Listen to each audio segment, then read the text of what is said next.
Welcome, everyone. I'm going to go ahead and get started. I am so glad to see so many Iowans from all four corners taking time out of their evening to join us tonight as we discuss a critical threat facing our state. But before I get too far into it, I want to lay a few things out, including the agenda and a couple ground rules.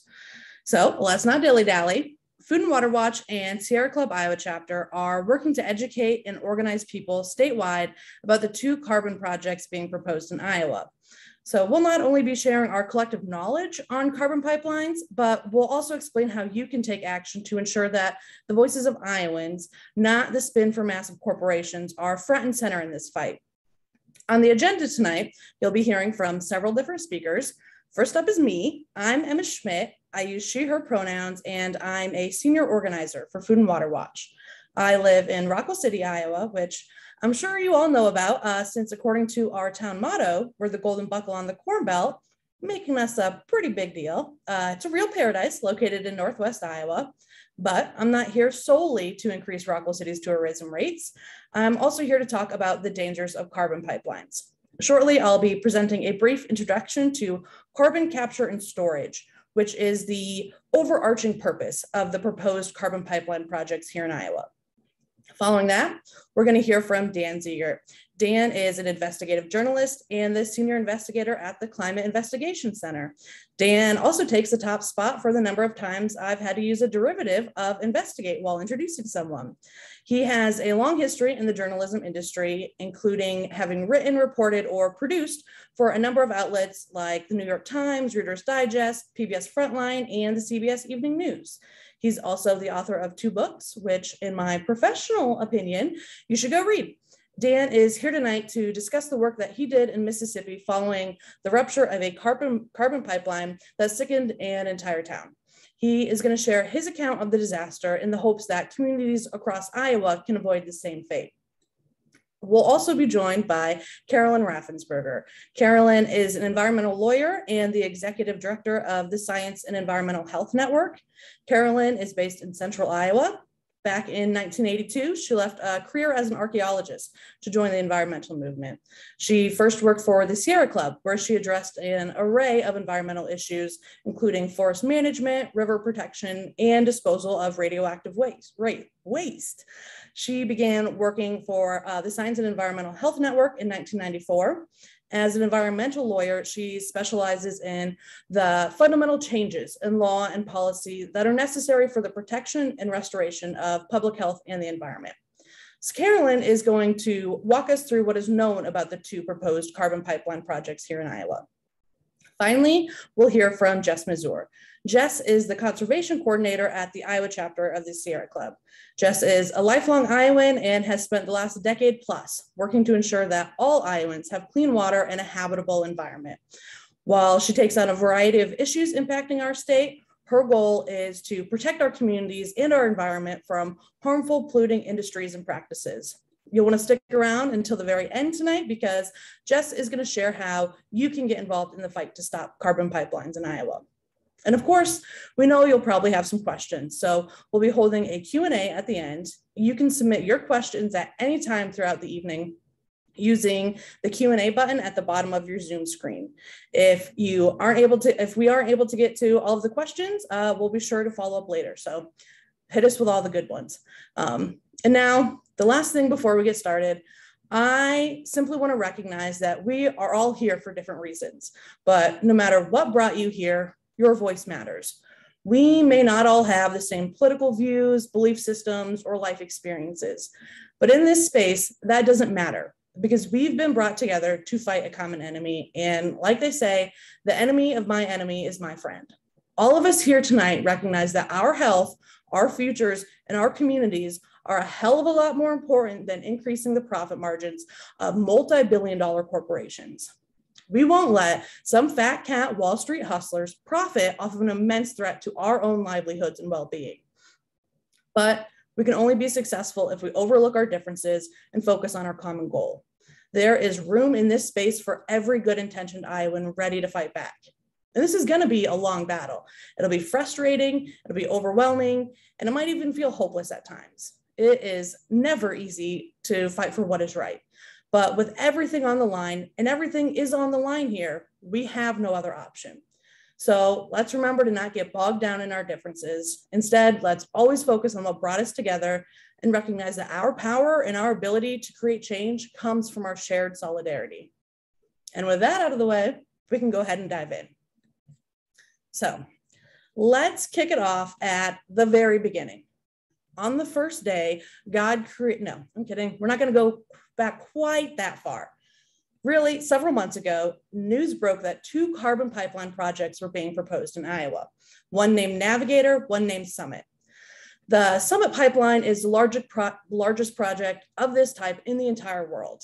And these plans are backed by some of the most powerful corporations and people in the energy, ag, and political spheres, which Carolyn will go into more detail on. But what's the purpose of these carbon pipelines? What are they going to do with the carbon dioxide? The answer to the first question, what's the purpose, is to make money. The answer to the second, what are they going to do with the carbon, is nothing. Maybe. These pipelines are a part of a bigger scheme called Carbon Capture and Storage, or CCS.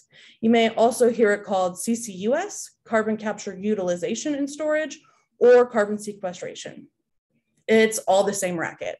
For the sake of brevity, we're going to call it CCS. Now, CCS is essentially made up of 3 steps. First, carbon dioxide is separated from the other gases at the smokestack of a polluting entity. Power plants are generally the most commonly discussed source, but in our case here in Iowa, the plan is to capture the carbon released largely from ethanol and fertilizer plants. In the second step, the carbon dioxide is compressed and shipped off for storage. Since it can only be stored in certain geological formations, it has to be transported long distances through a series of pipelines. Then finally, the CO2 is injected underground, typically into salt caverns or old oil and gas fields. And this is fairly new technology. It started gaining a lot of steam under the second George W. Bush administration. And then each of his successors, Obama, Trump, and Biden, have all pushed to fund CCS, funneling billions of dollars into demo projects and research. And despite year after year of lackluster results, we're continuing to see our tax dollars poured into developing this unsound industry. But let's return back to my first question. How does storing carbon make money? Well, there are a couple different ways. First and foremost, there are tax credits. Back in 2008, Congress added Section 45Q to the tax code, which incentivizes carbon capture and storage. So if we take a look at the Summit project, they claim that they're going to sequester 12 million tons of carbon each year. And if they really managed to store 12 million tons, it would generate about $600 million per year from that single tax credit alone, money that otherwise could be used to invest in schools, hospitals, or legitimate carbon reducing practices. Then, of course, we have to mention the benefit to the ethanol industry. There have been real concerns about the looming decline of ethanol. The last decades of agriculture have seen farmers endlessly cycling through boom and bust phases. Dedicating 40% of Iowa's cropland to growing corn for ethanol certainly hasn't put an end to the perpetual highs and lows of the ag economy. But rather than promoting a stabilized system that would actually protect farmers and allow them to thrive, big ag and big energy are continuing to push ethanol as a solution to farm prosperity. Over the last 20 some years, we've seen a growing focus on lowering our carbon footprint. But as it currently stands, corn ethanol in the United States has a carbon intensity close to that of coal. So in order to foster the industry's longevity, ethanol manufacturers are partnering with corporations like Summit and Navigator to trap their dirty carbon emissions. And by doing so, it lowers the company's carbon footprint and opens up a new market in low carbon fuels. California, with the largest state economy in the US, is just one state where we can expect this newly minted low carbon ethanol to be marketed. And now, Summit claims that they'll be capturing carbon entirely to store it underground. That's all. Their profit will largely come from those tax credits I just mentioned. But can we actually trust that? We could. Personally, I trust Summit about as much as I trust a rattlesnake wearing a sign that says pet me. We know Summit isn't in this business because they actually care about climate. Like all of their business ventures, they're in it to make money. And there are a variety of ways to make money off of carbon besides tax credits. And it should be noted that at the public meetings that have occurred so far, Summit has stated that while they currently don't have any plans to do anything with the carbon besides store it, they won't deny that they may find another use for it in the future. Right now, one of the most common uses for carbon is to inject it into the ground in order to drive up oil to the surface. And this, of course, doesn't come without risks. For one, it's continuing our reliance on fossil fuels. It also allows for a rapid leakage of carbon. And there are also very real health risks involved, like liver and kidney damage from the release and leakage of substances that are added to the carbon during this process. And there are also a multitude of other uses for carbon dioxide, including fertilizers, plastics, steel, cement, and even soda pop. But let's say they're really do just pump it in the ground and they leave it there. What could go wrong? Quite a lot, as it turns out. Long-term underground carbon storage is unproven and laden with risks. The carbon is meant to be sequestered underground in a reservoir of porous rock, and then that's overlaid with an impermeable layer of rock to essentially seal off the reservoir and keep the carbon from escaping. Which that sounds all right in theory, but it's rarely how it works. The slow leakage of sequestered carbon is almost a given. As much as 10% of stored carbon may leak out over 30 years due to carbon's ability to seep through fractures and undetected faults in the ground. And it can also flow through underground water channels. Through this path, carbon can escape if the water channel connects to the surface at any point. It can also slowly escape along well linings and has been shown to corrode the materials that are commonly used in the transportation and injection process. And then, of course, we have to worry about the impact of natural disasters damaging CCS infrastructure. Which brings us back full circle, because much like we've seen with the fracking industry, injecting carbon into the ground greatly increases the risk for earthquakes. So it's not just a matter of if a carbon disaster could occur. It is absolutely 100% completely a matter of when. Well failure during injection, a blowout, or say structural damage from an earthquake could release large amounts of CO2, contaminating our groundwater and our soil. But as Dan is going to tell us, even more frightening is the immediate impact on people. As you likely know, carbon dioxide is an odorless, colorless, invisible gas. If the pipeline were to rupture, the carbon would create an indistinguishable bubble that asphyxiates everything, people, plants, and animals alike, in its reach. And that alone is just absolutely terrifying. But to just add a real cherry on top, a 2020 study of CCS pipelines claimed that the specifications and standards for carbon dioxide pipelines are still minimal, and the techno-economic framework and integrity management systems are still immature. So not exactly a ringing endorsement of a technology that could quite literally kill you with the slightest malfunction. I'm sure we've all heard that we need to reduce our carbon footprint if we want to avoid irreversible climate catastrophe. You know, I personally prefer living on a planet that's not on fire as much as the next guy. But I'm not going to lay my bet on an unproven, risky Band-Aid being proposed by the same industries that led us to this point in the first place. We've seen billions of our public tax dollars wasted on CCS technology that have either failed to even get off the ground or failed to yield even close to the expected projections.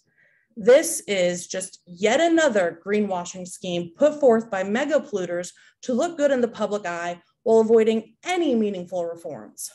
The proposed carbon pipelines will force everyday Iowans like you and me to bear all of the risks while Wall Street makes off with the reward. There is no reason for us to accept this. Our lives are being put on the line, and for what? So a handful of hotshot con artists can rake in $600 million a year? We don't have to be the sacrificial pawns, and we're going to do every damn thing we can to make sure that we aren't. So if you feel the same way, stick around until the end, because we're going to be sharing several ways that you can help stop these carbon pipelines from moving forward. But before we get to that, we're going to hear from Dan Ziegert. And as you remember, hopefully. If you have any questions for Dan or any of our other presenters, you can click the Q&A button at the bottom of your Zoom screen to ask your question at any time tonight, and we will collect them all and answer them towards the end of the webinar. So without further ado, here's investigative journalist and author Dan Zeger. Thanks very much, Emma. I appreciate that, and great to be with everyone tonight.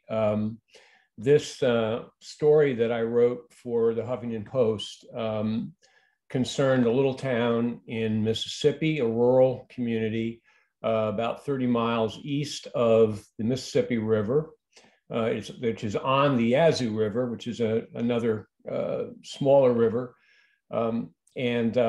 Essentially what I'm going to do is I'm going to walk you through what actually happened and share some of the firsthand accounts and a little bit of audio tape, or a little bit of audio, which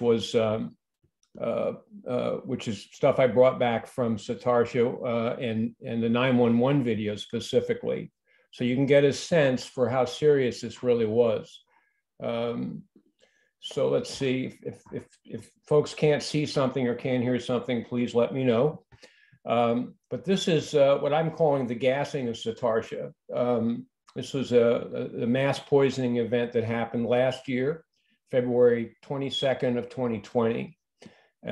This is the little town of Satartia. I'm just going to blow this up a little bit so you can see it. Okay, well, that's not working, but hopefully you can see it well enough. CO2 pipeline ruptured at about 7:07 p.m. on a Saturday night.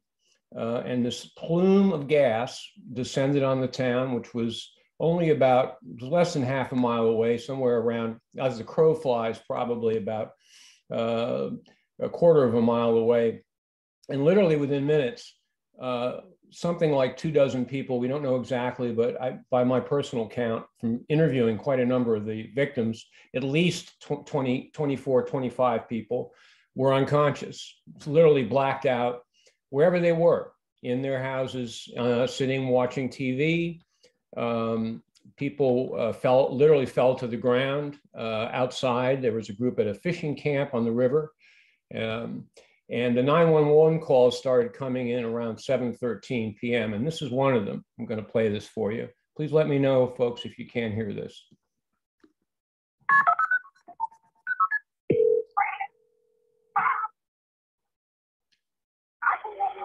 911. Okay, I am on Highway 433. I just turned off Satartia on Highway off of Highway 3 in Michigan. And it's like a really strong smoke. And I don't know if something's on fire, something's burning. I just like drove into smoke. And it's like a really strong fume coming up. I don't know what's going on. My car stopped. It won't move. And we just got out of the car and started walking because I didn't know if anything was going to explode. I don't know what's going on. But okay, where at on 433 are you? How far from Highway 3? Like, I just turned off Highway 3 probably like 2 or 3 minutes ago. About how far? 2 or 3 minutes ago, out from Highway 3 onto Highway 433. Like, I don't know what the fume is. Okay, is it coming from your car or? No, ma'am. It's in the area. Yes, ma'am. Can I get your name? Jessica Mason. Is she okay? Who is that? Is she okay? Okay, could we get a paramedic or something? Okay, what's going on? She's on the ground. She's laying on the ground. I don't know if she's having a seizure or not. Could you please get somebody quick? Okay, hold on. Let me put you through to the ambulance service. You said they're having a seizure? Wesley, do she have, like, oh my gosh, should we do something like lay her on her back? Hold on a second. I'm going to put you through to the ambulance service, okay? Okay. Hold on just a second, ma'am. Okay, I hope folks were able to hear that. It's hard for me to tell. But anyway, that's a call that came in, one of the first calls that came in. and that this woman was driving, and her car died because carbon dioxide will stop the engine from combusting fuel, because carbon dioxide displaces oxygen. So anything that needs oxygen is in a lot of trouble, and that includes people. And this woman was driving with a friend, apparently. Her car conks out, and suddenly she's there, and there's another group of people with her who are in a different vehicle, and one of them just falls down and starts having a seizure. This is all happening simultaneously. Now, I want to show you one thing here to give you a sense for what a carbon dioxide blowout actually looks like when a pipeline ruptures with carbon dioxide. This is a demonstration that was done in Australia. And you'll see some footage from above where they deliberately create a leak, and you'll see what happens, and you'll see how violent the explosion is. Keep in mind, this is with an 8-inch pipeline, and the pipeline at Satartia was 24 inches. Any pipeline that a company like Summit would build would be in the neighborhood of 24 inches and possibly bigger. So just keep in mind that what you're seeing really should be multiplied by a factor of about 3. And here we go.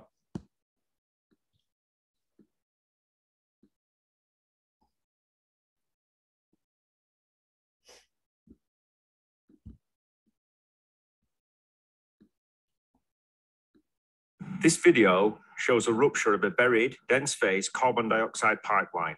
The experiment was conducted in a safe environment at the DNVGL Spade Adam Testing and Research Centre to assess the consequences of such ruptures in terms of mass outflow, crater formation, and dense gas dispersion. The viewer should note that the extent of the visible plume does not necessarily represent the extent of the dense gas hazard.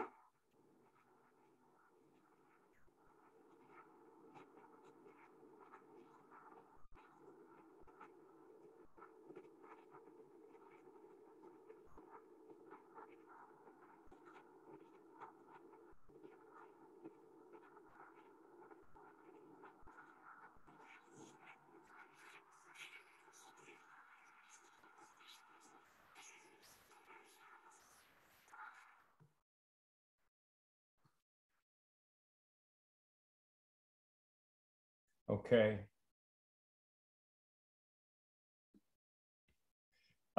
Anyway, so that's what's happening there is that you have CO2, which has been heavily compressed. It takes a lot of energy to run the system like this. You have to compress carbon dioxide into a supercritical state. This is the result in Satartia. The picture on the left is the actual blast site. The picture on the right is the way it looked in July after they'd finished putting things back together. But what you can see around that is an area that looks like frost. And that's what it is. When carbon dioxide comes out, it's many degrees below zero, and makes anything in the nearby vicinity brittle. In fact, if it happens on an oil rig, which does happen because CO2 is used in oil fields to push out more oil. In fact, that's the primary reason CO2 is moved around in pipelines today, is to move it to oil fields where it sort of squeezes out another 10 to 20% of the capacity in the reservoir. But that white area around there, anything in that area would be frozen solid, to the point where steel, case hardened steel, can be shattered with a sledgehammer. That's how cold it is. So when anyone from a company like Summit or Navigator, which is also building a big pipeline in the Midwest, says that carbon dioxide in its its natural pure state is what they're shipping, that is simply not true. This is an industrial product. It has nothing to do with the carbon dioxide that is in our ambient air. It's something very different. I'm going to show you, just to give you a couple quick, just so you have a sense for what the human impact was on people. These are some of the people that were in the cloud, in the plume that descended on Satartia on that Saturday night. This is Demeris Burns, who was you can see he's on oxygen. I interviewed Demeris back in March of 2020, and him and his two buddies were in a car coming back from fishing on the Mississippi River from Vicksburg. So they were driving back to this gentleman's mother's house when they heard a huge blast and a roaring sound, which was the CO2 escaping from the pipeline, had no idea what it was. And the next thing they knew, they smelled this terrible odor of rotten eggs. And within a few minutes of that, they were all unconscious. The last thing Mr. Burns remembers is someone saying, huh, the engine cut out. And if he had known what they were dealing with, he would have known that that's what carbon dioxide does. It kills your engine and then it knocks you out. So here's another victim of the gassing. This is Hugh Martin, a Desert Storm veteran, truck driver who drives now for actually the oil industry, drives heavy equipment around. Hugh and his mother were both, this is his mother, Marguerite, who's 78 years old at the time of the incident. Hugh was at the fishing camp that I described before and witnessed one of his best friends just simply fall to the ground all of a sudden. They smelled the odor. His friend fell to the ground, this woman, and a minute later or so, she got up and then she almost passed out again. So Hugh went and scooped up his mother who was nearby. She was on the verge of passing out. She has her own health issues, of course. Tossed her in the back of his pickup and somehow got her to the hospital, which undoubtedly saved her life. This is Carol Droege, another elderly, older victim. Actually, Carol isn't that old. She's in her 60s, I think. But also a woman who had a history of COPD and barely made it out alive. Her two teenage granddaughters rescued her at considerable risk to themselves and had to go around a police blockade, almost had to drive through it to get her to the hospital in time. So what all of this tells you is that the response to this whole situation was completely improvised. And these are the issues that come out. And I think will come up almost anywhere a pipeline like this is built. First of all, you have the whole so-called environmental justice issue, where you have communities, poor or not, but often rural communities, in this case, located near some other toxic sites like a paper mill. And folks had no idea that this pipeline either contained CO2 or what that meant. And that's not surprising because there is really no education that's been done on this issue. There was also, I would say, from more than 30 years of reporting on this kind of thing, a considerable portion of corporate negligence.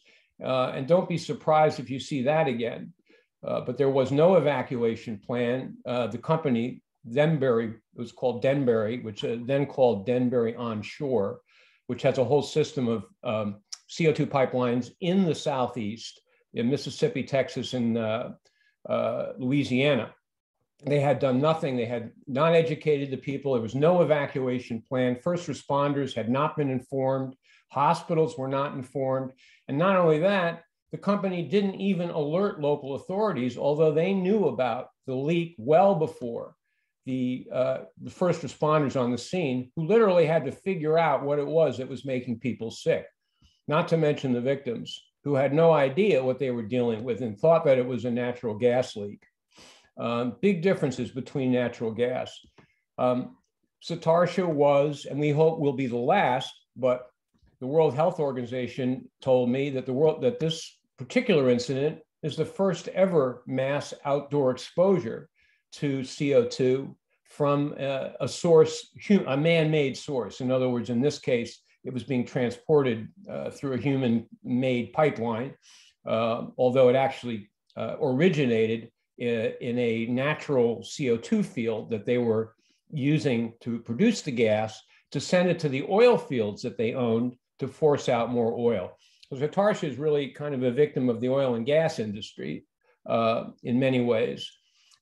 It also demonstrated how limited the medical knowledge we have is about the human exposure. And we'll be talking more about that later to CO2, especially long-term, non-fatal exposure. About 300 people were evacuated that night. Many self-evacuated.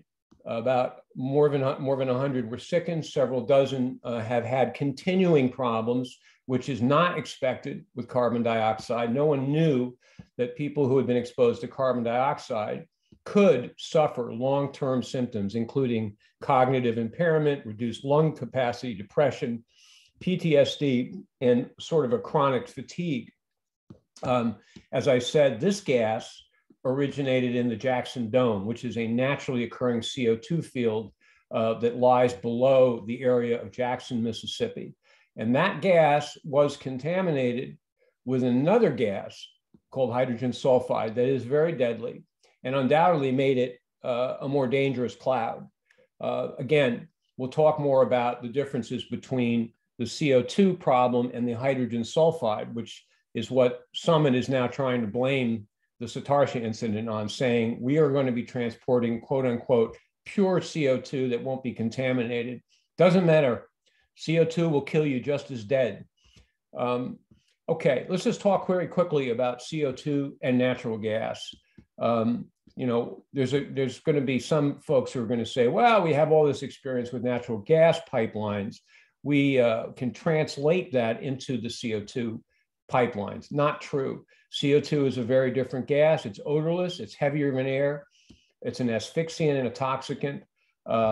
Obviously, natural gas has the mercaptan added, so you can smell it.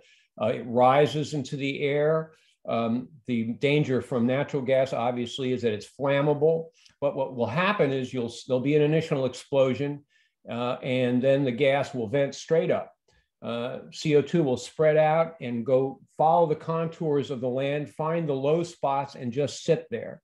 Very hazardous. It can persist for some time unless there's a weather condition that moves it out of the way. Okay. Nevertheless, at the federal level, CO2 is not classified by DOT, that Department of Transportation, which regulates pipelines, as a hazardous gas. But it's classified in the same way as a non-flammable, non-poisonous gas like nitrogen or neon. However, OSHA, the Occupational Safety and Health Administration, classifies it as a hazardous gas because of its effect on human beings. That's very important to remember, because behind all of this is the sense that the oil and gas industry and the other folks who are trying to build these pipelines are wanting to say that somehow this is not as risky as the products they're currently shipping in these pipelines.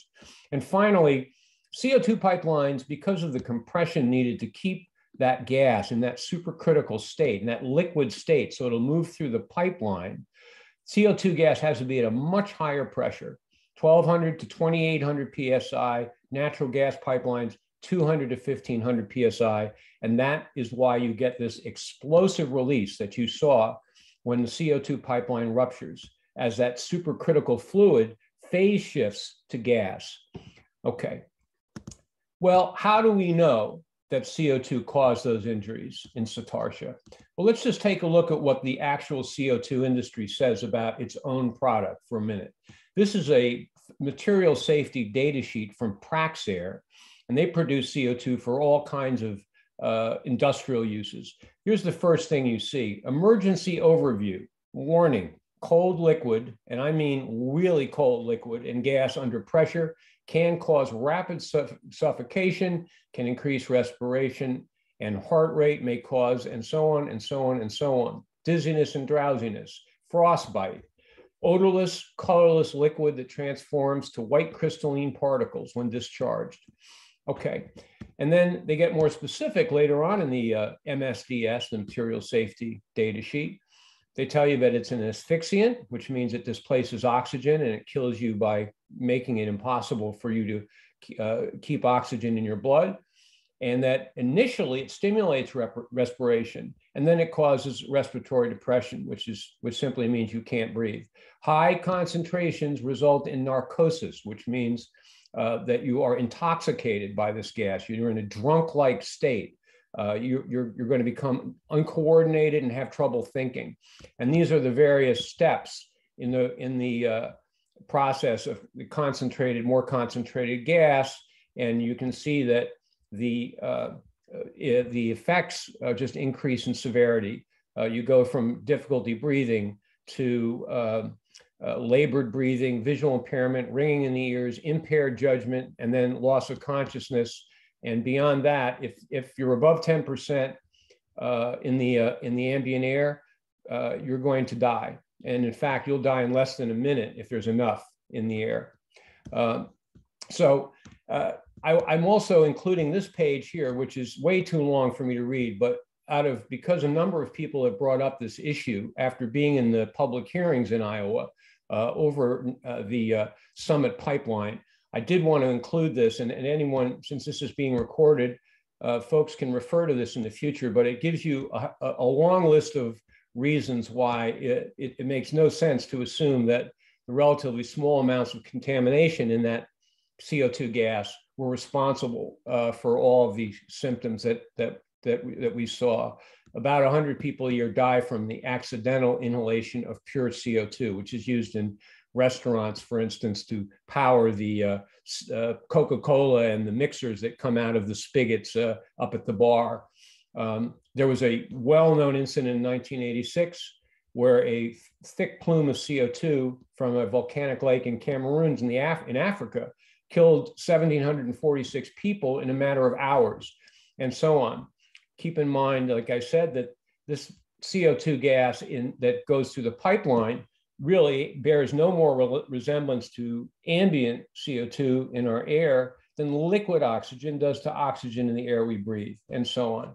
Anyway, I leave this here for folks on the assumption that there are people who are going to want to be able to review these facts, and I can happy to provide some references in the medical literature.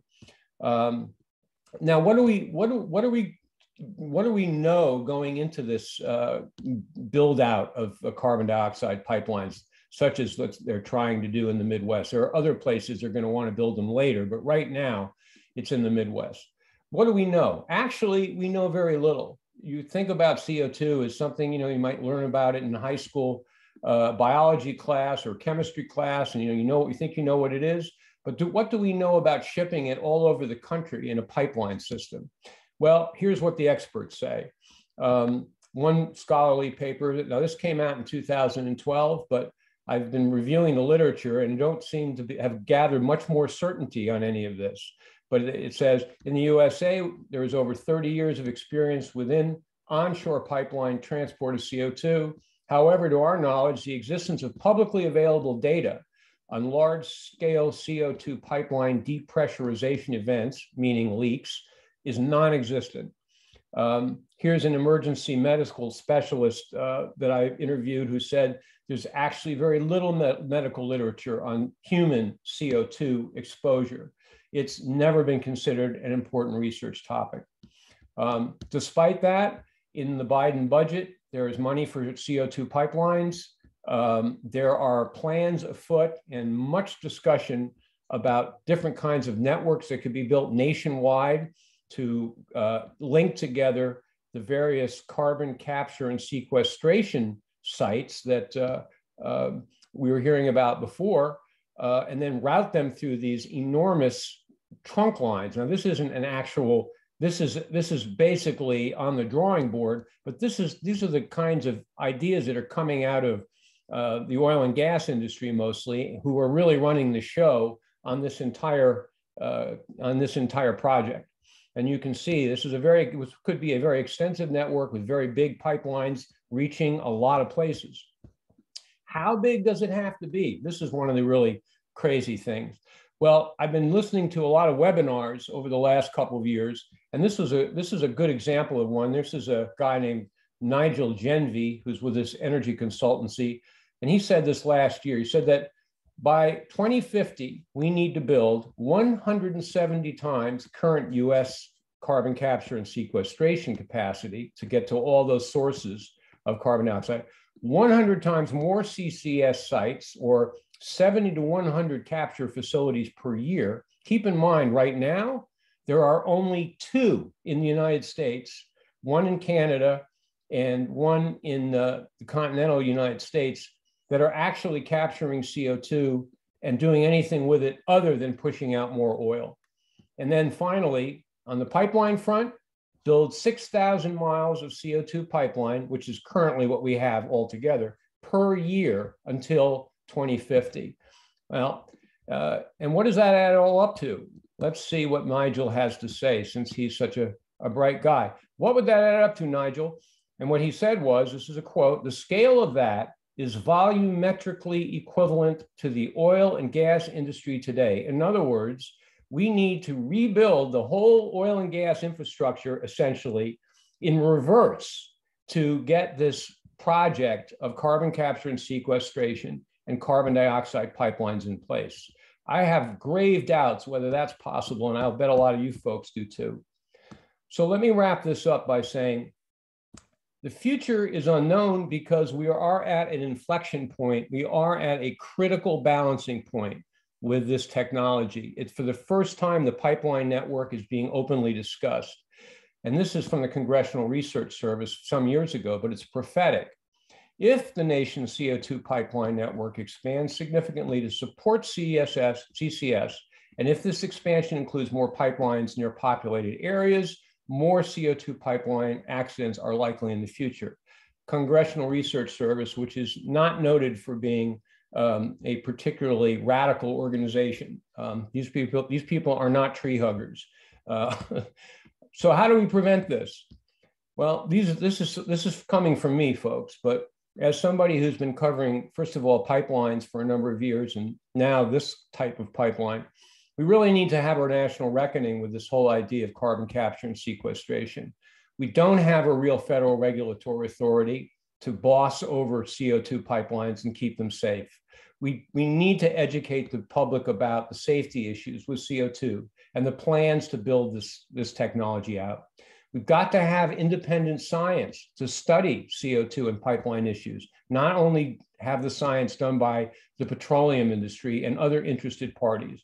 Congress needs to get involved, have hearings. There should be a GAO report, which is one of the congressional research, one of their research bodies in Congress.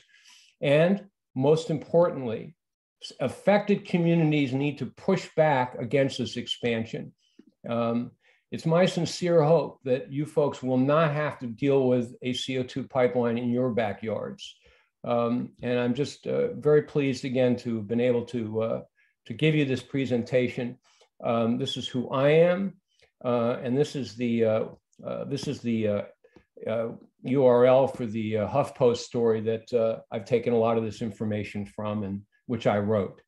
And thank you so much, and I appreciate the opportunity to speak to everybody. Thank you very much, Dan. And next up, we have Carolyn Raffensperger, who's going to be talking a little bit more about the Iowa-specific information and the regulatory environment. I can thank you. That's what I needed to have. Let's see if this is the right PowerPoint. So let me tell you a little bit about my background so that you know where I'm coming from. I actually have a foot in both North Dakota, where a lot of this CO2 is slated to go, and in Iowa. I married into a North Dakota farm family. We have a significant farm in North Dakota. And so I follow the news in North Dakota, and it's a place that I love greatly. I also live here in Iowa, and my family moved here because of a job in agriculture at Iowa State University. So, you know, the issues of farming are near and dear to my heart, as well as the environment.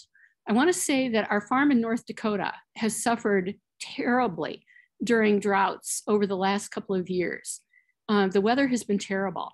So whether it's a drought and then, you know, catastrophic rain in August, you know, the climate has changed enough so that making a living as a farmer has been quite difficult. And so I want to talk a little bit about what all this means. You know, some of you may be landowners and farmers who actually are concerned about both your ability to make a living. You may be raising corn for the ethanol plants, and you may have been experiencing the derecho, flooding, all of those other things. So I want to talk about this in many ways as an Iowan, as someone who cares about the future of this state, about the climate impacts on this beautiful tall grass prairie state that we live in. And so I want to tell you, I'm going to fill in some blanks that Dan, in his wonderful presentation. And thank you, Dan, for your extraordinary work. I've had some other reporters who told me that they asked Dan how he got that story. You know, there are people who specialize in energy journalism, and they're kind of astonished at Dan's reporting in that Huffington Post story. So what we're talking about is something that is dangerous. CO2 must be taken, care must be taken to avoid suffocation and asphyxiation. Emma did a good job of telling you what carbon capture and storage is all about. It's a set of technologies that capture carbon dioxide from the smokestacks of power plants, ethanol, and some other polluters. It's pressurized, as Dan described, into a liquid, into a supercritical liquid. And CO2 is really interesting because it can be a gas, it can be a liquid, and it can be a solid when it turns into that icy, dry ice kind of material. After it is pressurized, it's sent through a pipeline, and that's part of what we're talking about, mostly what we're talking about tonight. And then it's pumped about a mile below ground, or it's used in enhanced oil recovery to extract more oil from the earth. That is not fracking. It's usually brought in after fracking. So fracking breaks up the rock and gets the oil to flow from it. But enhanced oil recovery uses CO2, or usually CO2, to really lubricate the oil and get that last drop of oil from the earth. So enhanced oil recovery is one of those diabolical things to force the earth to give up the last bit of her deep earth reservoir. So there are 4 elements to it: capture from the smokestack or the equivalent, transport it via a pipeline, store it deep below underground, or use it to recover more oil, and rake in the public subsidies and the tax credits. So Emma referred to the tax credits. There are public subsidies that will come to ethanol producers if they use carbon capture and storage for states like Oregon or California that have a low carbon fuel standard. What you need to know is that each step in this has a huge set of regulatory hurdles and a vast number of agencies. So, you know, if I just going through the public subsidies and the tax credits, they have to report the CO2 that's sequestered or used for enhanced oil recovery to both EPA and to the IRS. And, you know, as far as having those match up, guess what? They don't. So you can imagine that the companies that have been reporting to the IRS have been reporting more carbon sequestered than is reported to the Environmental Protection Agency. I could go through each step and tell you about the number of agencies involved. It is not a climate solution.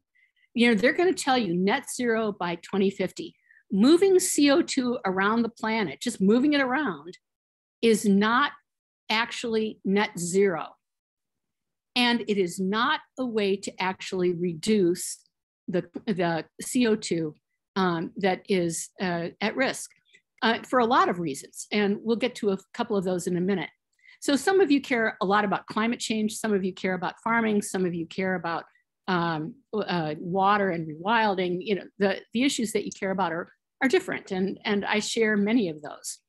But the real rationale for carbon capture and storage is to allow the continued use of fossil fuels. It is bad planning. It is bad predicting. And it doesn't actually reduce the CO2. It just moves it around. You know, so it might move it around and then use it for enhanced oil recovery. Then we generate more oil and we keep the cycle going. it will actually increase the exploration and acquisition and burning of fossil fuels. And every dollar spent for carbon capture and storage is a dollar that is not spent reducing the CO2, and it's not being used for true solutions for efficiency, conservation, renewable energy, and for real agricultural solutions. So it's not a true solution. So the punchline is that carbon capture and storage won't work without CO2 pipelines. CO2 pipelines are what will allow the fossil fuel industry to keep on damaging our communities and our climate while using public money to do so. So let me just give you one important fact, and that is that carbon capture and storage requires so much energy at the smokestack level. So if you're going to put a whole new machine on top of an ethanol plant or a refinery, the amount of energy it takes to actually capture that carbon increases the energy requirements of that overall facility. So it doesn't reduce the energy requirements or the CO2. It just moves the CO2 around. So I want you to remember two key points about these pipelines. These are regulated and are de facto hazardous liquid pipelines. So CO2, as a gas, has its own problems, but when it's compressed and pressurized into a liquid, it is a hazardous liquid. And these are hazardous liquid pipelines. These are not benign. These are not motherhood and apple pie. These are not the CO2 that you're exhaling. These are hazardous liquid pipelines. And that's why the Iowa Utilities Board and other regulatory agencies are involved. The other thing that you need to know about these pipelines is that they cannot do business without using other people's property, your property. They have to have eminent domain, and they cannot make a profit without public money, without our money. So Summit has said that 25% of its revenue will come from the tax credit that Emma described earlier. So they want to put into your backyard a hazardous liquid pipeline, and they want to use your property to do it, and they want the public to fund it. That is bad public policy. So Dan touched a little bit about CO2. It is both an asphyxiant and a toxicant. So that means it's toxic, but it also, that displacement of oxygen is a big problem. So the hydrogen sulfide in Satartia actually gave them warning. Dan alluded to this in one of his last slides, that it had that double whammy. Hydrogen sulfide is a problem in its own right. People who raise pigs know that if you get too many pigs and too much manure in one place, you get hydrogen sulfide. It can kill you. But CO2 is odorless. And without some marker, they would never have known that they were actually being gassed. And so when they talk about CO2 and not having hydrogen sulfide in these hearings, well, they're not hearings right now, they're the public information sessions that the Iowa Utilities Board is hosting. Not having some marker is actually more dangerous than having something that would tell you this is a bad thing. I'm not going to go through all of the problems with CO2, but in terms of concentrations, increasing percentages of CO2 are really problematic. Dan alluded to the occupational safety and health standards in the last bullet point on this slide. It says that exposure to 4% of carbon dioxide poses an immediate threat to life. So we're not talking about, oh, if you breathe, over a couple of days or a couple of years, you might have a little problem. You will die. So the pipeline ruptures, there's an explosive release of very cold gas and small particles that continues until the supply is depleted or turned off. CO2 and hydrogen sulfide are heavier than air, settle near the ground, displacing oxygen. And this is highly dangerous in populated areas. And in Iowa, it can be livestock. Livestock will be killed. Humans will be killed. Pets will be killed. And it can disperse over a long distance. And I'm taking a lot of this from Dan's really fabulous work. But there's something he did not mention, and that is that CO2 and water are a problem. Carbon dioxide and water, when they come together, create carbonic acid. You get a change in pH. And if you actually have that leak into drinking water or surface water, you can mobilize heavy metals. It can also leach organic compounds into the water. And the impacts on drinking water quality will be site specific. But if this extends to your land, if it blankets your farmland, you will acidify that soil. And I don't know about you, but as a farmer, I don't want my land nuked with carbonic acid. So where are we in terms of the Midwest? So Nebraska passed some legislation, and I'll come back to that in a minute. The Keystone XL pipeline rights of way have not been terminated, although yesterday TC Energy announced that they were going to stop the litigation over the eminent domain easements. But the ones that were granted voluntarily have not been terminated and were granted in perpetuity. So Keystone, TC Energy could use those for CO2 pipelines.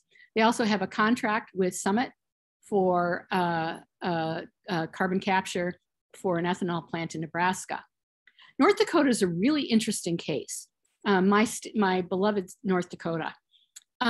So within the same month that I read about the Summit and Navigator pipelines, North Dakota, which has the only public bank in the country, the State Bank of North Dakota, refused to give a loan for carbon capture and storage because it was too risky. And the legislature overrode that and granted the loan to Project Tundra for a coal plant.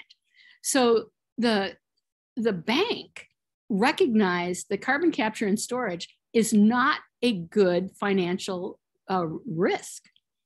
The other thing is that it has the geologic capacity, apparently, for the deep well injection.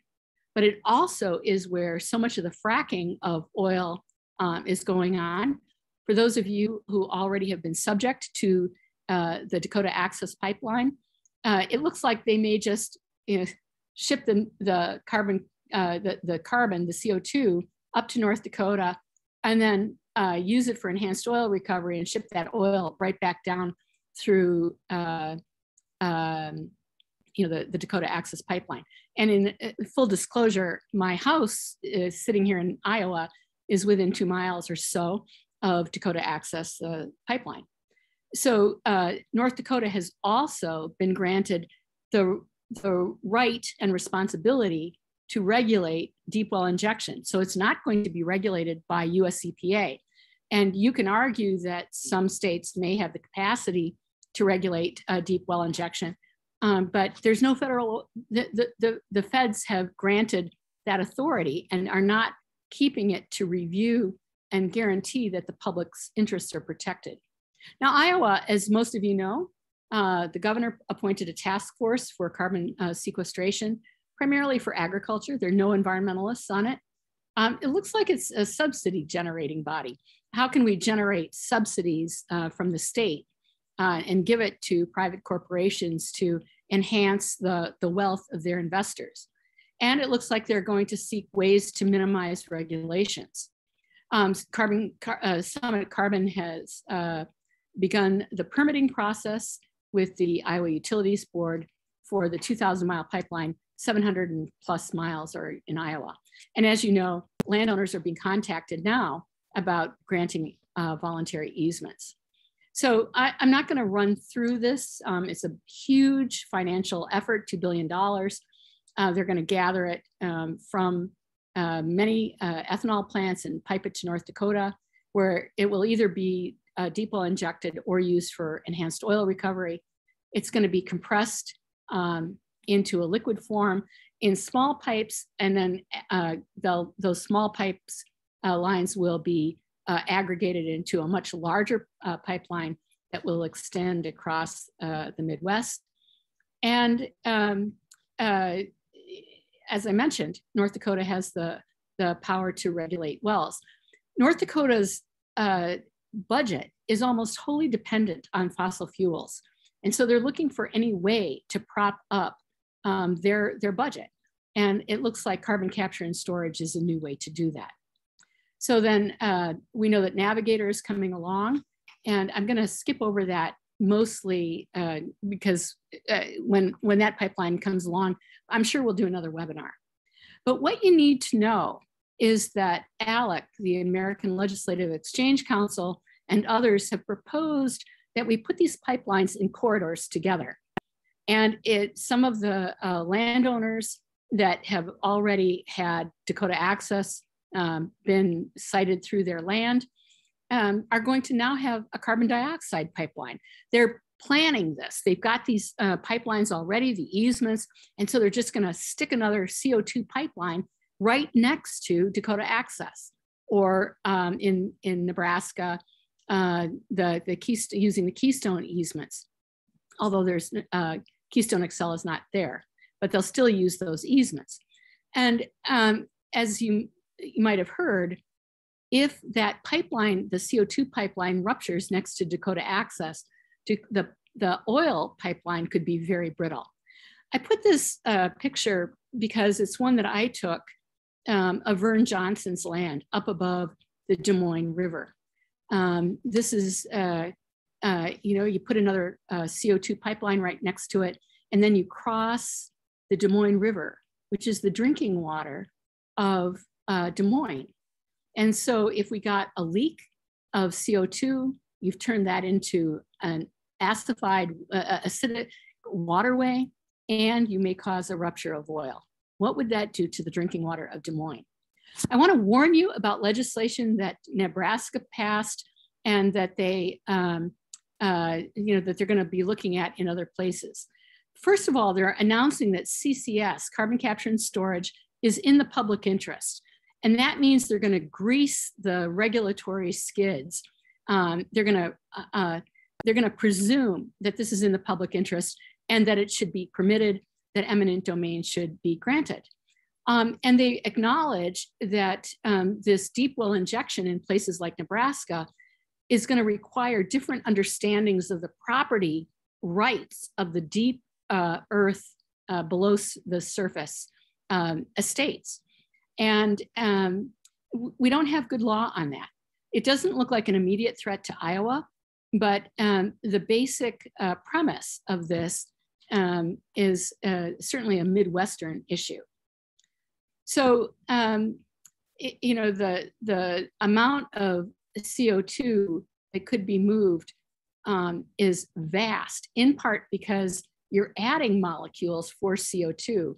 And so the volume of CO2 is just huge, really huge.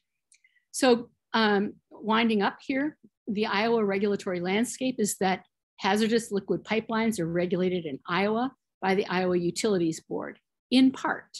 They're the ones that grant the Iowa permit.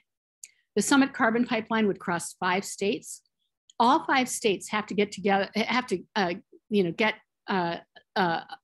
grant the permit just the way that Iowa would have to. North Dakota regulates the deep well injection of the CO2 that Summit is proposing. And the federal government is involved. Multiple agencies, from the Army Corps of Engineers to US EPA to the Department of Energy to the IRS. So just a huge number of agencies.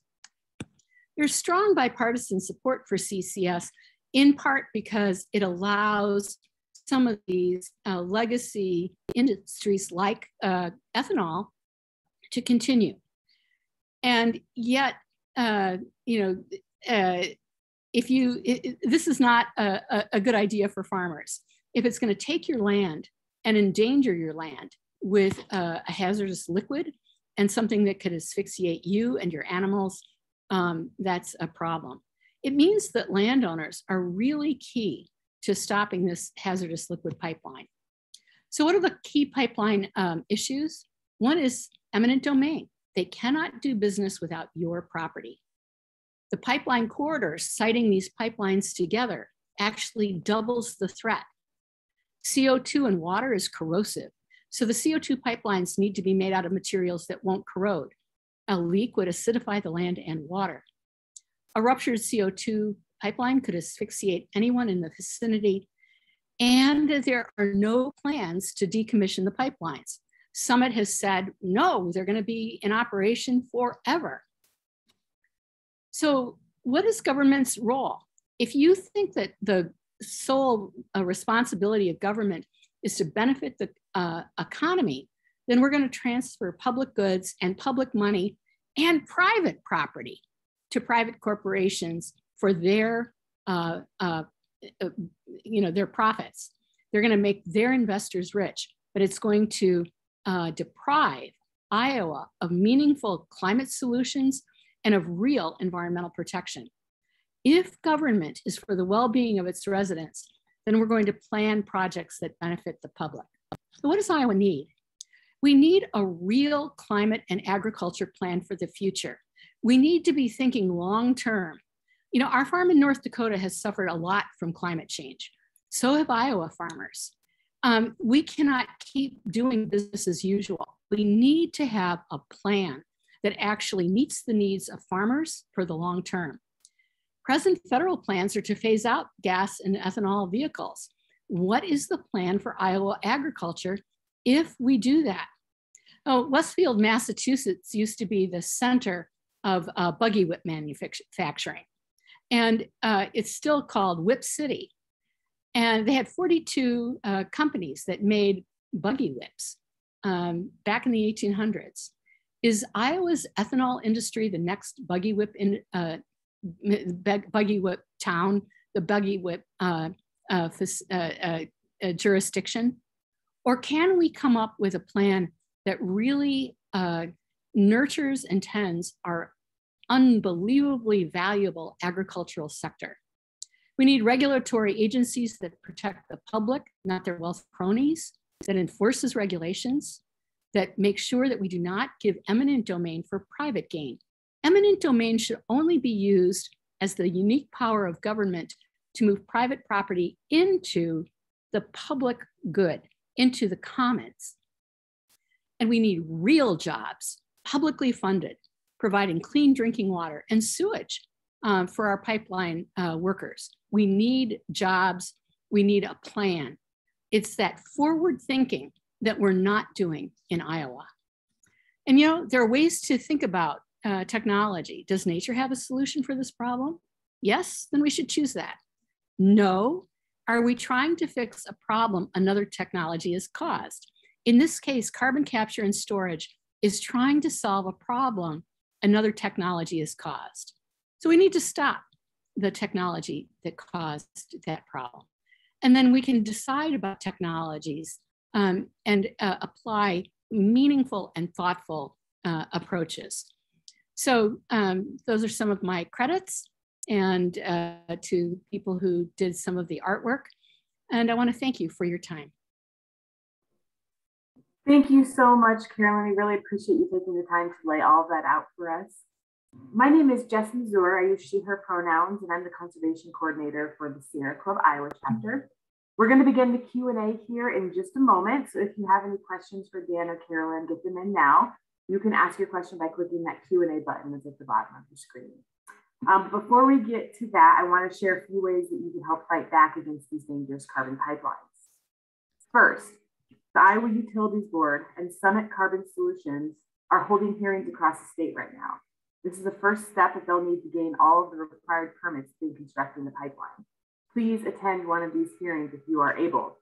Katie's going to share a link to see the list of all the hearings in the chat, but we'll also share a full list of the dates in a follow-up email after tonight's webinar. But no matter where you are in the state, you can attend the one virtual hearing that you have scheduled on October 12th. You do need to pre-register for that virtual hearing, so we'll share that registration form around now in the chat. And again, we'll send that in the follow-up email as well. The next thing that we want people to do is ask everyone to submit a comment to the Iowa Utilities Board objecting to the Summit Carbon Pipeline. You can submit your comment online with the link that Katie's about to post in the chat, or you can send an email to customer@iub.iowa.gov. And we'll get that email address in the chat. And again, those will be in the follow-up email, so don't worry if you don't get them written down right now. And finally, the most important thing that we can do right now is sign 2 petitions that we have circulating. We need to start building our group of folks that are going to fight back against these pipelines. And these 2 separate petitions are being delivered to different agencies. So make sure that you sign both if you're able. The first petition is to reject the construction of any carbon pipeline in Iowa outright. And the second one is directed towards President Biden, asking him to end any further investment or public money into CCS projects. So those links will be in the chat and again in the email tomorrow. So please check your email tomorrow. And it's so important that we all do what we can to stop these pipelines from being built. We have to act now if we want any chance of protecting ourselves, our families, our communities, our farmland in this dangerous money-grabbing scheme. Please share these actions far and wide, online and in person, with anybody and everybody. Every petition signature, every comment, every hearing attended helps build more power. And we have to show that we are a force to be reckoned with, and we aren't going to stand idly by as our lives are being threatened. We can stop this industry, but only if we all work together to make it happen. Now, I'm sure you have plenty of questions, so let's get ahead with the Q&A. We'll try to get to as many of the questions as we can, but if we don't get to all of the questions tonight, we'll send the answers to those questions in the follow-up email as well. So I'm going to turn it over to Emma, who's going to kick us off with the first question. Yeah, Carolyn and Dan, if you guys want to come on screen too, we got quite a few questions. So I don't know if we'll make it through all of them, but we'll just start with the first one. Can you explain enhanced oil recovery a little more, please? Well, I don't mind taking that one. Okay, yeah, there's several sort of layers of difficult, from more and more, getting more and more sort of difficult to get oil out of a reservoir after a while. And so there are other methods, including water flooding, which is that they call a secondary, and then a tertiary method, which is using CO2 gas to push out more oil. So they start out with regular oil recovery, and then enhanced oil recovery are other techniques that are used to force out more oil. If I didn't make that a complete botch, hopefully you can understand that a little bit better. Carolyn will have actually far more facts on this than I do. I've noticed that she generally does, so she may want to chime in here. I think that was an adequate explanation. Okay. Thank you. Our next question is from Denise. How was the pipeline? How old was the pipeline that ruptured in Mississippi? I think Dan, that's probably for you too.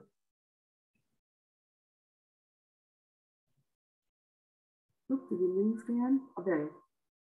Dan, I think you're on mute.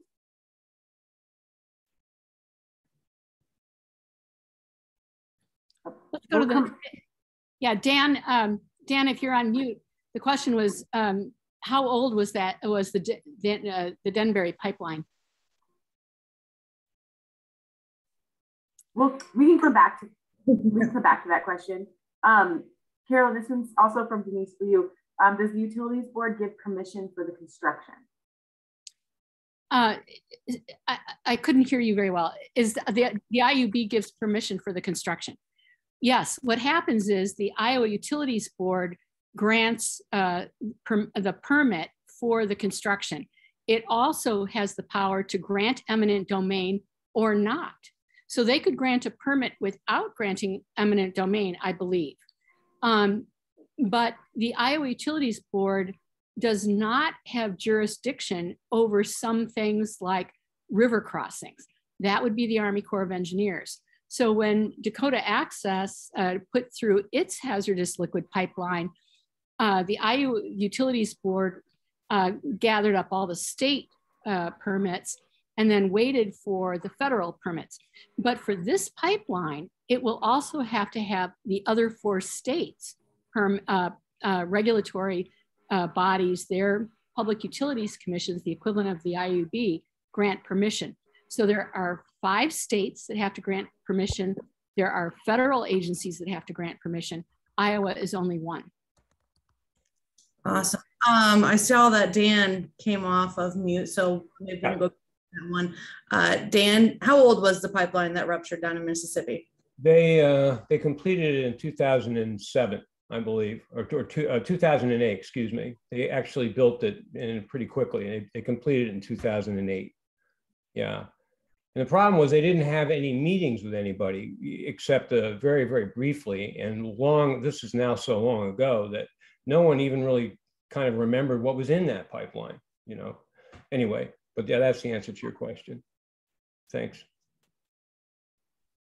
Mine, 2 questions that are kind of similar on here. It's about how they're pitching this to people. So one person's asking, are they going to use the creates more jobs talking point for this? And another person is, what kind of talking points are they using to persuade farmers to sign?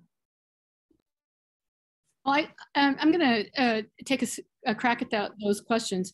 Of course, they're going to argue for the jobs, the short-term jobs in constructing the pipeline. Because as you remember, Iowa thinks government's primary responsibility is to grow the economy. So even a couple of months of jobs benefits the economy, and they will use that argument, even though they're building a hazardous liquid pipeline, and government should be funding public interest pipelines, you know, clean drinking water. They are using the argument that Summit is using the argument that it's actually an agricultural company, not a pipeline company. And one of the landowners in the Story County public information meeting said, well, do you have any experience building pipelines? And they said, no, because they're an agricultural company. So, you know, it's a double whammy. They're also talking about how they're, you know, good old boys from Iowa. Bruce Rastetter, who started this company, is an Iowan. And so they will use that and all of their connections with politicians in Iowa and the Iowa Utilities Board to grease the skids, no pun intended, for enhanced oil recovery. And they've hired the previous governor, Branstad, to be an advisor on this project. And he appointed 2 of the Iowa Utilities Board members. So this is definitely the good old boy crony network in Iowa. And it's probably why they've started here, because they're agriculture, they're Iowa. And what could possibly be wrong with an agricultural pipeline? I have another question related to landowners, and that is, would they still be able to build on the land if they put their property into a federal reserve? They need a lawyer for that that would know the specifics. So I'm not sure what they mean by a federal reserve, some kind of conservation easement or something like that is what I assume. My guess is that they could. So they put the Dakota Access Pipeline through state conservation lands and Iowa State University land. So they can take public land, but the state would have to grant it. The federal government has been arguing that this is such a great thing, you know, this bipartisan support, so that they can get red states on board with some of their climate solutions, that it is very unlikely that there would be much of a protest. That would be you know, specific to the facts of that case. And I invite you to hire a really smart lawyer and be really inventive with your legal approaches to the problem. Thanks. Another one from Mark. Is there any current pipeline constructed that is similar to the CO2 pipeline in terms of pressure and safety features? I don't think so. No. Yeah. And the American Petroleum Institute has standards for all of these things. And what's really odd is that virtually all the DOE standards or DOT standards are actually taken pretty much directly from many of them from API and PHMSA. But they have standards for this type of pipeline that are supposed to be significantly more robust than for, say, natural gas. Thicker walls. We looked at an application for a permit for a small pipeline that was being built, a not very long pipeline, where they had half-inch walls on the pipe. I have no idea if that's, how that possibly can work if you get up to a really big size. How big would they have to be, But this is just the important thing is that pressure is significant. It's 10 atmospheres of pressure. So it takes a lot of industrial might to keep that gas in that pipe in that state. And that means a lot of energy and a lot of risk. Another question here. What is the estimated storage capacity of the destination of these pipelines? And related to that, how many years of carbon production until the space fills up? That's not known. I think North Dakota is advertising, that they have a vast amount of space. The geologic requirements for this are that it has a capstone that's impermeable, and then that it has essentially saline, porous material below that, and that it's deep. But humans are not known for doing things very well that are forever. And so there's been some study of the North Dakota geology and also of Illinois' geology, where they're going to ship some, and a little bit of research on Nebraska, because they also have some may possibly appropriate geology in Nebraska. So it's unknown, but if they keep using it for enhanced oil recovery, they don't have to bury a lot of it. This is just nefarious. It's such a bad idea on so many levels. And, the North Dakotans, I don't want my land to be afflicted with carbon that could leak, could rise to the surface, that could find its way, because of some other gas well or water well. This is just a bad idea. Yeah. Mm-hmm. I'm going to combine two questions again.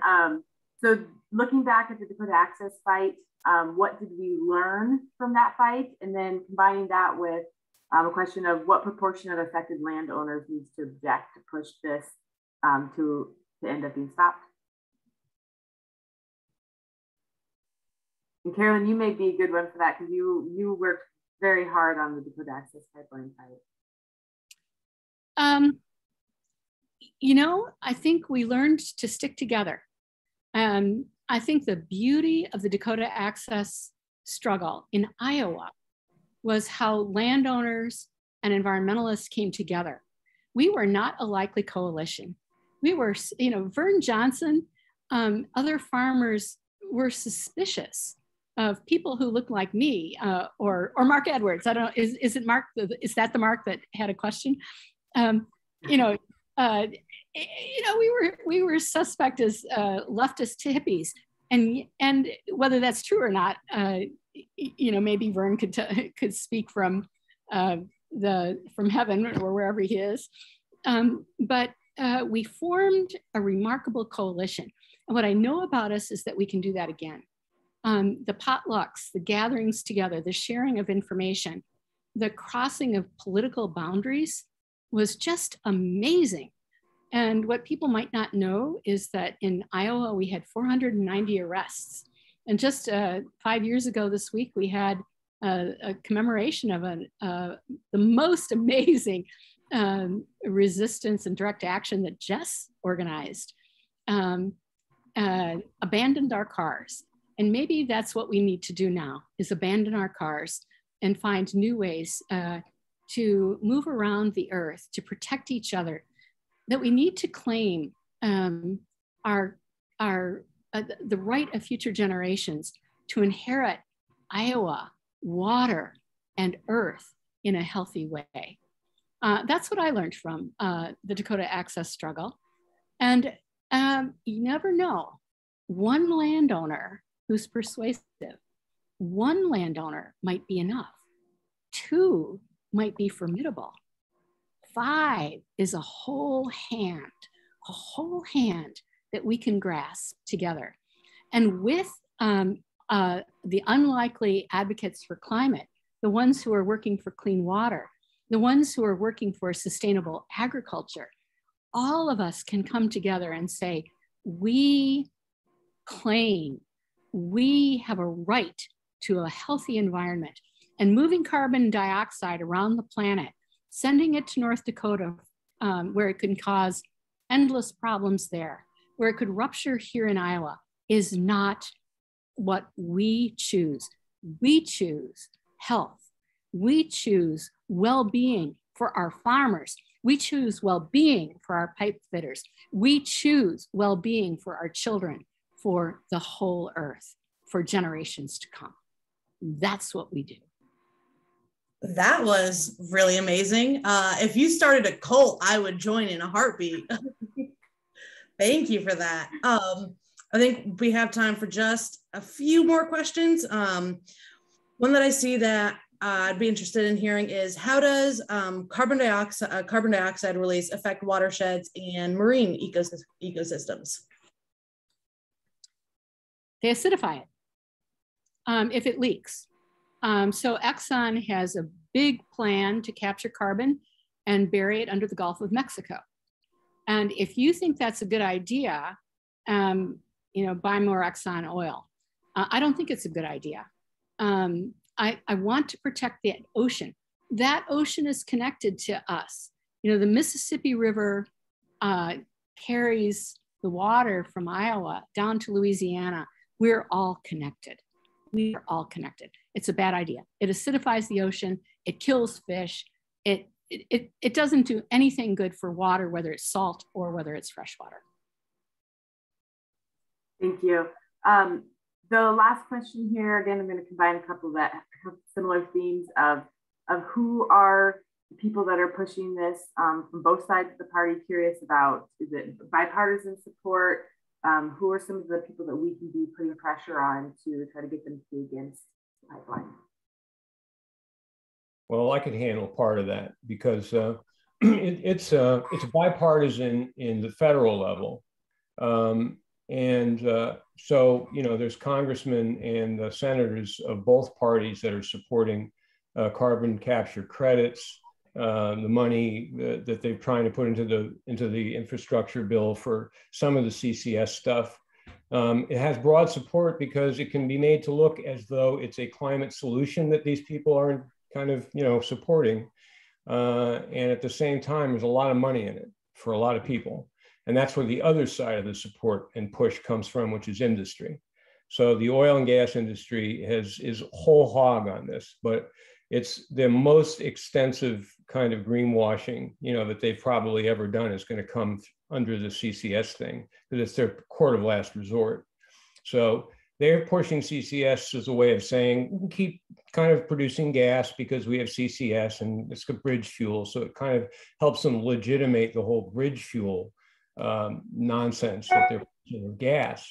Anyway, but I won't comment anymore on gas. I'm not here to slam any industries that anyone may be, in favor of, except that this one is really prolonging the agony of what we're going to be going through with climate change. So I'll have to say that anyway. But those are really the big supporters, industry, and really broad political support, because guess what? No one's really brought up a safety issue. The money issue has come up. The invasiveness issue now is coming up, but not the safety issue. And I think that's why the Satartia story is important. I hear the voices of those folks that I talk to. And when they told me how they got out of town, and their children, getting them out of town, that is a whole other level. So that's what I hope the story brings to the world. That has really nothing to do with your question, though. But anyway. Yeah. I actually think it does, because Dan's work and Dan's reporting on this has fundamentally changed the landscape on this question. We know the dangers, and we know that CO2 could kill you. And if you're alone on your farm and you can't start your tractor, you can't start your car, and your hogs are in their barn, and they all die and you die, that's an issue. That's an issue. And Dan's work has pointed out that this is not benign, and they will try and make it benign. And I just want to honor Dan's extraordinary contribution to this debate. I think it's fundamentally shifted it. Oh, Dan, thank you so much for your work. Oh, wow, thank you. You guys are the original warriors. I know what you guys did, some of you in DAPL. I know the history. I have Kurt Davies in my camp. He's told me about all this. So I'm not really an educated person about many of these issues. I am fundamentally a journalist, but I am a great admirer of what you folks have been doing out where you are. And I want to come out there and see some of it. I was just talking here to somebody about coming out to Iowa and seeing, going to some of the public hearings and seeing it. So hopefully we can do that. Yeah. I have a habit of not really answering any questions and what's going on here, but anyway, okay. Yeah. Well, thank you everyone for joining us tonight, and a big thank you to Carolyn and to Dan. Thank you for sharing the information with us, and echoing what Carolyn said, Dan, thank you for your incredible investigation that really has helped us here in Iowa really let people know that the other side of the stuff that Summit is not telling us. And Carolyn, thank you as always for your inspiring words regarding everything in the environment and connecting it all together. And thank you everyone for coming to this webinar tonight. And for landowners, if you are on the webinar, we encourage you not to sign a voluntary easement. Make sure that you sign those petitions so we can get in touch with you. We're going to be working a lot on stopping this pipeline, so you'll be hearing from us soon. And take a look at your email tomorrow for a follow-up email with all of the links and all the information that we talked about tonight. So, and contact information for Emma and I are in the chat. And check your email tomorrow. Have a great night. Thank you. Thank you. Thank you.